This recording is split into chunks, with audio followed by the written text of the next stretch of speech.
je vous retrouve aujourd'hui pour vous parler d'un sujet qui me tenait un peu à cœur. Je vais vous expliquer pourquoi. J'ai déjà fait une vidéo à propos des partenariats avec les maisons d'édition et je sais que c'est un sujet qui vous intéresse pas mal, que j'ai tellement reçu de messages sur comment faire des partenariats avec les maisons d'édition, etc. Et j'avais envie d'actualiser un petit peu cela. Pour quelle raison? Parce que j'ai vu qu'il y avait beaucoup de débats sur Bookstagram notamment à propos des partenariats qui peuvent être rémunérés, c'est-à-dire qu'il y a de l'argent derrière. Donc une maison d'édition qui paye un influenceur ou une entreprise liée au monde du livre qui paye un influenceur. Et il y a eu beaucoup de débats comme quoi c'est n'importe quoi, blablabla, puis il y a d'autres gens qui défendent, etc. Et en fait moi j'ai envie de vous donner mon avis sur ça, mais de vous le donner pour un peu éclairer aussi ma situation vis-à-vis de tout ça et mon positionnement. Et vous en parler un peu parce que je pense que c'est un sujet important et surtout j'ai vraiment envie de démonter ce cliché du pourquoi on serait payé, c'est n'importe quoi, faut pas mélanger travail et passion. Bah écoutez, moi je vous dis un truc, j'ai très envie de mélanger travail et passion parce que j'ai envie de vivre de ma passion et si ça en dérange certains, c'est leur problème, mais je ne comprends pas qu'on puisse dire ça alors que quand on est libraire par exemple, on est payé pour vendre des livres et c'est notre passion. Donc vous voyez, il y a quand même un truc qui me dérange et donc j'avais envie de m'exprimer là-dessus. Donc on commence par les partenariats gratuits. Les partenariats qui ont toujours existé, qui ne cesseront pas d'exister, qui seront toujours gratuits. En tout cas pour ma part, je vous le dis, je suis transparente avec vous. Quand les maisons d'édition m'envoient un livre, que je vous les montre en story Instagram, sur mon compte Instagram, le souffle des mots, ou que je vous les montre ici en vous disant que je l'ai reçu ou quoi, c'est vraiment un livre que j'ai reçu gratuitement et que je dois lire ou que je peux lire. En fait, je suis libre de faire ce que je veux. Donc pour moi, le principe du partenariat gratuit, c'est qu'on m'envoie un livre. Si je l'ai demandé, évidemment, c'est quand même mieux que je le lise parce que ça se fait pas trop. Si on me l'envoie sans me le demander, j'en fais ce que je veux du livre, hein. Personnellement, moi, si on m'envoie un livre et que je n'en ai jamais entendu parler et que je n'ai jamais voulu le recevoir, je le donne ou je le lis s'il me fait envie ou j'en parle si j'en ai envie. Vous voyez le genre. Après, il y a certaines maisons d'édition qui font d'autres fonctionnements. Il y a des limites de temps pour les lire et tout ça. Moi, je n'aime pas du tout ce procédé. Je vous le dis parce qu'à partir du moment où pour moi on a une contrainte, c'est qu'on doit avoir une rémunération. J'en parlerai plus tard. Après, une fois que quelqu'un a décidé d'être partenaire avec cette maison et qu'il savait les conditions, voilà, il a tout à fait le droit de ne pas être payé pour faire des choses avec contrainte, ça ne me dérange absolument pas. Les gens font ce qu'ils veulent. Mais moi, mon fonctionnement, c'est vraiment, on ne me donne aucune contrainte et je reçois des livres et je les lis quand j'en ai l'occasion, quand j'en ai le temps, quand j'en ai l'envie. Parce que je trouve ça vraiment ridicule de forcer les gens à lire un livre dans un laps de temps défini parce que quand on n'est pas dans le bon mood, on va pas forcément aimer le livre. Ce qui est dommage en plus, ça laisse pas sa chance au roman. Donc c'est vraiment dommage. Ce type de partenariat, au tout début, quand j'ai commencé, que je vous ai fait ma petite vidéo sur les partenariats, c'est moi qui allais vers les éditeurs, qui leur demandait si je pouvais être partenaire et tout. Mais j'avais attendu d'avoir une certaine communauté pour demander ça. Je vais vous expliquer pourquoi je vous dis ça. Maintenant c'est l'inverse, c'est les éditeurs qui viennent vers moi pour me proposer des livres. Ça c'est bien sûr évidemment lié au nombre d'abonnés qu'on a. Et pourquoi je vous dis ça? Parce qu'il y a beaucoup de bookstagrammeurs qui ont genre 200 abonnés et qui décident de demander à des maisons d'édition des partenariats. Ce qui ne sert à rien en fait. Il y a peut-être quelques maisons d'édition qui s'y connaissent pas trop en partenariat, qui vont dire oui en mode oh ça a l'air d'être quelqu'un et tout ça. Mais 200 abonnés, une maison d'édition va se dire bah non, enfin c'est 200 abonnés ce n'est rien. Je sais que c'est beaucoup et je suis très fière de vous si vous avez déjà 200 abonnés qui vous suivent sur votre compte Bookstagram, mais ce n'est pas suffisant pour faire la promotion d'un livre. Il faut quand même dépasser au moins les 1000 abonnés pour pouvoir aller demander aux maisons d'édition d'avoir des partenariats et avoir 1000 vrais abonnés. Pas des abonnés fantômes ou des gens à qui on a demandé échange, fort échange, tout ça là. Donc arrêtez d'en vouloir dès le début et surtout arrêtez de vous lancer sur les réseaux, sur YouTube, sur Booktube, sur Bookstagram, sur un blog, juste pour les partenariats parce que ça ne marche pas comme ça. Il faut se lancer parce qu'on aime lire et qu'on a envie de partager notre passion, pas parce qu'on veut des livres gratuits, parce qu'au contraire c'est bête, vous allez vite perdre votre légitimité à parler des livres et ça marchera pas. Il faut se lancer par passion, c'est ce qui marche le mieux et surtout c'est ce qui vous permettra de continuer et potentiellement de recevoir des livres gratuits pour les lire parce que vous aurez une audience et que vous pourrez en faire la promotion. Donc ça c'est la partie gratuite de partenariat dont je vous ai déjà parlé dans une vidéo, ça a un peu changé, voilà, mais moi je vous dis ma position maintenant. Ce dont je veux vous parler aujourd'hui, c'est de la rémunération, de l'argent. Est-ce qu'on peut gagner de l'argent en étant sur Booktube ou sur Bookstagram? Est-ce que c'est possible? Et est-ce qu'on va devenir Squeezie ou Enjoy Phoenix? Réponse à la dernière question, non, évidemment. En fait, pourquoi on ne deviendra pas Enjoy Phoenix ou Squeezie? Parce que la littérature n'est pas un sujet qui réunit assez de monde sur les réseaux sociaux. En tout cas, c'est un constat qu'on peut faire. Je veux dire, Enjoy Phoenix, elle a 3 à 4 millions d'abonnés, je ne sais plus. Squeezie, il en a presque 13 millions. Donc ils font de la beauté, de la mode, du lifestyle, de l'humour, du gaming. Nous on fait des livres et la plus grande booktubeuse de France, je crois qu'elle en a 75 000 tout au plus. Il y a quand même une différence, 13 millions, 75 000. J'aimerais en avoir 13 millions, hein, je ne vous le cache pas, mais malheureusement j'y crois pas trop. Mais ça n'empêche pas que ça se professionnalise, c'est-à-dire qu'il y a de plus en plus de maisons d'édition qui voient vraiment un potentiel dans des bookstagrammeurs, dans des booktubeurs, même dans d'autres influenceurs de d'autres domaines, et qui se disent pourquoi ne pas faire une plus grosse promotion, mais du coup avec de l'argent derrière. Quand il y a rémunération, il y a grosse promotion et il y a obligation, comme je vous le disais tout à l'heure. Quand il y a des contraintes, donc on peut être rémunéré, parce que si on a une contrainte de temps, etc., ça devient un vrai travail en fait. C'est comme si on est au boulot, qu'on nous dit tu dois me faire ce dossier pour demain, voilà, mais t'es payé pour ça en fait. Tu reçois ton salaire tous les mois, donc oui, ça fait partie de ton travail. En l'occurrence, sur YouTube, il faut savoir que c'est pas YouTube qui va vous rémunérer. Enfin, je veux dire, moi personnellement, je peux vous le dire très franchement, avec mes vidéos YouTube, avec la monétisation sur les vidéos YouTube, je ne gagne pas plus de 70 € par mois. Sachant qu'il faut déclarer et qu'on enlève des sous à ça, ça fait vraiment rien. Je peux faire beaucoup de vidéos, mais en fait, ça ne me rapportera jamais assez d'argent pour vivre. Et honnêtement, vraiment, 70 € moins les charges, 50 € par mois, ça me fait des courses tout au plus. C'est bien, hein, je ne crache pas dessus et c'est grâce à vous que je gagne cet argent. Mais autant vous dire que si j'arrête tout et que je me consacre à mon activité, si je compte que sur YouTube, je gagne 0. Je gagne un caddie de course. Tout au plus. Donc c'est grâce aux activités annexes qu'on peut gagner de l'argent, notamment les placements de produits. Donc je voulais vous en parler parce que je sais que c'est quelque chose qui n'est pas très clair, sur Booktube en particulier. C'est-à-dire que quand on est sur le domaine de la beauté, du gaming, du lifestyle, les gens peuvent dire j'ai été rémunéré par la marque, ça ne pose pas de problème. Moi, je sais que si je vous dis j'ai été rémunéré par la marque, ça me fait flipper. Mais vraiment, ça me fait très très peur parce que j'ai immédiatement l'impression que vous allez vous dire ah, elle est pas honnête, enfin vraiment ce n'est pas possible, elle nous vend un truc, elle a gagné des sous, c'est pour ça qu'elle nous en parle. Eh bien non, avant de vous parler de tout ça, je veux vous dire non, sachez que j'ai refusé, et je vous le dis vraiment, j'ai refusé énormément de partenariats rémunérés. On m'a proposé 200 €, 500 €, et j'ai toujours dit non quand ça ne correspondait pas à ma personnalité, à ce que j'ai l'habitude de vous dire, ce que j'ai l'habitude de faire sur ma chaîne. Quand c'est ça, je dis non. Pour moi, déjà, il faut que ça ait un rapport avec la littérature. Si ça n'a pas de rapport, c'est non.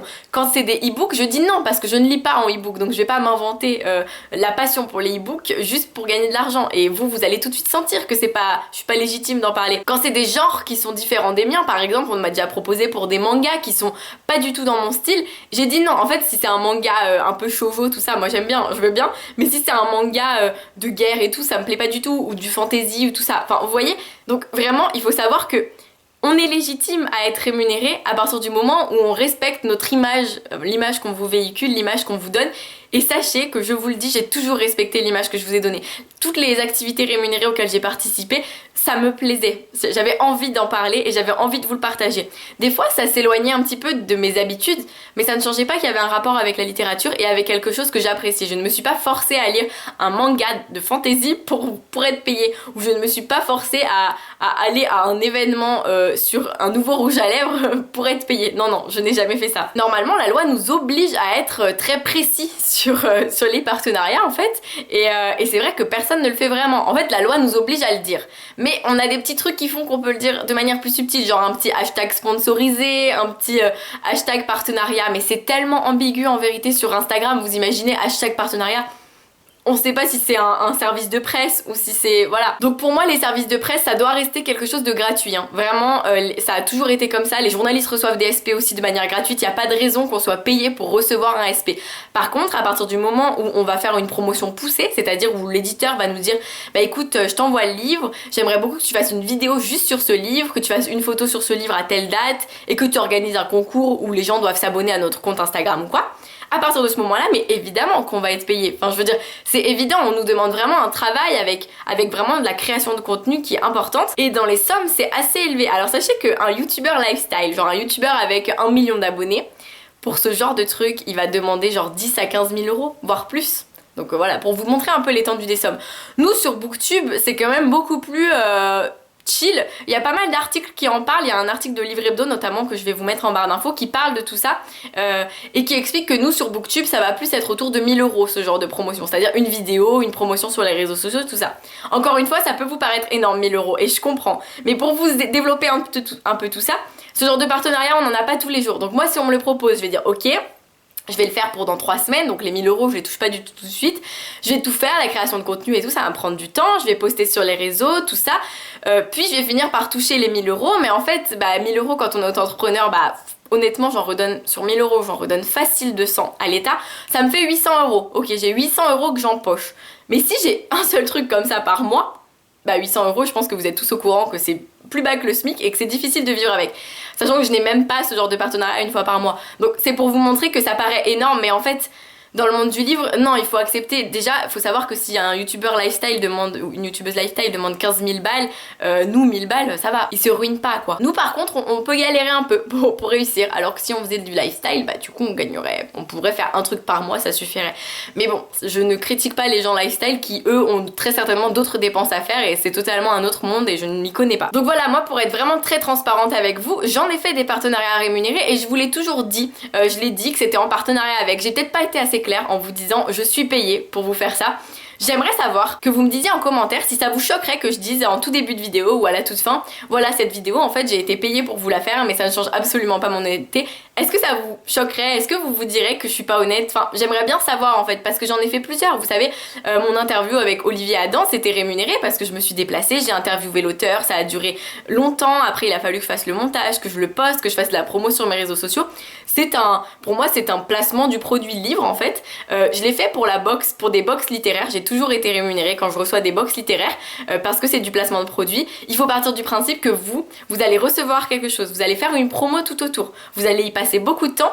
Si vous n'êtes pas payé, c'est très bien, il n'y a pas de problème, mais du coup, vous allez faire ça, il va y avoir, je sais pas moi, peut-être 2 personnes, peut-être 100 personnes qui vont acheter la box, ce qui fait quand même beaucoup d'argent pour l'entreprise, et vous avez 0. Alors que si vous dites je veux faire un partenariat rémunéré, vous allez vous donner à fond parce que évidemment vous voulez rentabiliser ce partenariat, vous n'allez pas faire une promo nulle alors que vous êtes payé, il faut être très pro dans ces cas-là, mais au moins une fois que vous aurez vendu le produit, vous savez que vous allez avoir une rémunération derrière. Vous l'avez vendu mais l'entreprise aussi l'a vendu grâce à vous en fait. Il faut vraiment le voir comme un échange en fait, mais un échange qui se vaut, parce que c'est bien d'envoyer un livre gratuitement et hop on lit et il y a un échange de promotion, mais oui, ok, mais par contre quand c'est poussé, il n'y a pas de raison que l'un fasse beaucoup d'efforts et que l'autre envoie juste un livre gratuit. Non, il y a autre chose derrière, il y a quand même de la vente. On en vient au dernier point, pourquoi être payé pour faire sa passion? Justement, je veux dire, depuis qu'on est petit, on vous dit pas trouve le métier que tu aimes, fais ce que tu aimes, dirige-toi vers ce que tu aimes. Je veux dire, un vétérinaire, il aime les animaux, il n'a pas fait ça juste pour gagner de l'argent parce que vétérinaire ça paye bien. Non, je veux dire, il y a quand même un minimum de passion. Quand on fait du droit, c'est peut-être qu'on est passionné depuis petit de devenir avocat. Quand on fait des études de lettres, c'est peut-être parce qu'on adore lire. Donc, pourquoi est-ce que parce que c'est de la passion, on pourrait pas être payé? Ça, c'est la pire excuse du monde, je vous le dis. Enfin, vraiment.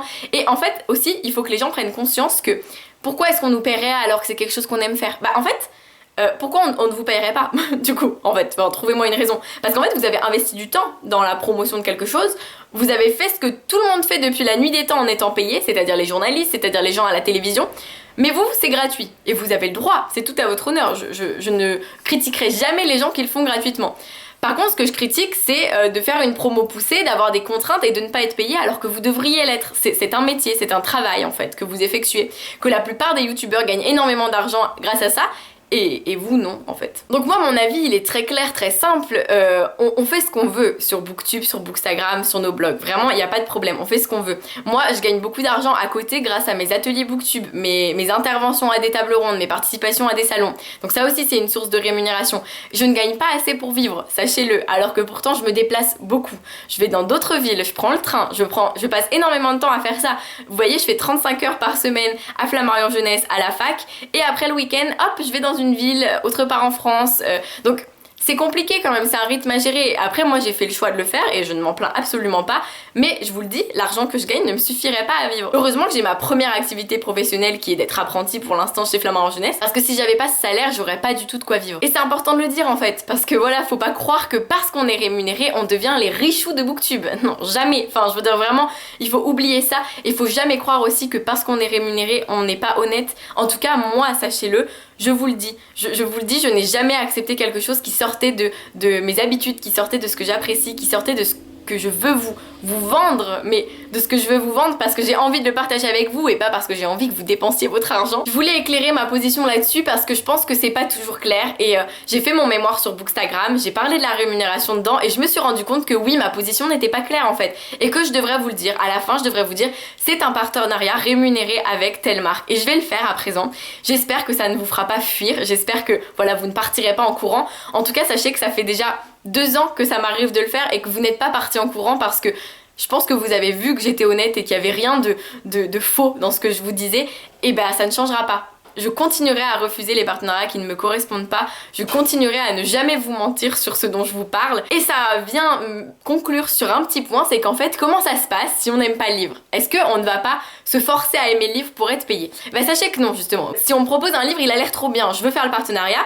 Petite contrainte de départ, si je n'aime pas le livre, on ne fait rien, on ne me paye pas, je ne fais rien. Enfin, je veux dire, on est d'accord. Donc je vais toujours voir si j'aime le produit jusqu'au bout. Pour quelque contexte que ce soit, si c'est une box littéraire et que je la trouve nulle, je vais pas en parler, enfin c'est trop dommage. Si c'est un livre et que je le trouve nul, je vais pas en parler, je vais pas être payée des 1000 et des 100 pour dire des horreurs sur un produit, c'est trop triste. Donc vous voyez, du moment que c'est encadré par l'honnêteté, par la franchise et par la confiance qu'on se porte, vous et moi, pour moi il y a pas de problème. Mais j'ai envie de connaître votre avis. Donc dites-moi en commentaire ce que vous pensez de la rémunération sur Booktube, Bookstagram. Après, sachez que voilà, j'ai pas envie d'avoir des commentaires en mode c'est vraiment n'importe quoi. Enfin non, faites un commentaire constructif qu'on puisse débattre et ça m'intéresse. N'hésitez pas à partager cette vidéo si vous partagez mon avis ou pas. Ça pourrait un peu relancer le débat, mais je veux pas que ce soit un débat débile en mode les gens se fight et pensent que tout le monde... J'ai lu des choses horribles, j'ai lu des choses comme ça y est, les bookstagrammeurs qui ont le plus d'abonnés sur Bookstagram, ils se sentent plus et ils demandent de l'argent et tout. Enfin non mais vous vous rendez compte? Enfin je veux dire, moi quand je lis ça je me dis mais en fait si vous êtes jaloux vous pouvez rester là où vous êtes, enfin je m'en fiche. Enfin ce que vous pensez de moi, si c'est comme ça je m'en fiche. Si vous pensez vraiment que mon nombre d'abonnés a changé ma manière d'être ou ma manière de penser ou de faire, j'espère que vous resterez toujours après cette vidéo qui n'a pas l'air très choc, hein, ça va, c'est pas non plus horrible. Sur ce, je dois vous laisser et j'espère que cette vidéo vous a plu, vous a éclairé. Si vous reste des questions, n'hésitez pas, soit je vous répondrai en commentaire, soit je les cumulerai pour faire une petite vidéo suite parce que si j'ai vraiment oublié plein de choses, ça peut être intéressant. Et voilà, sur ce, je vous fais plein de bisous, je vous dis à très vite et passez de belles lectures.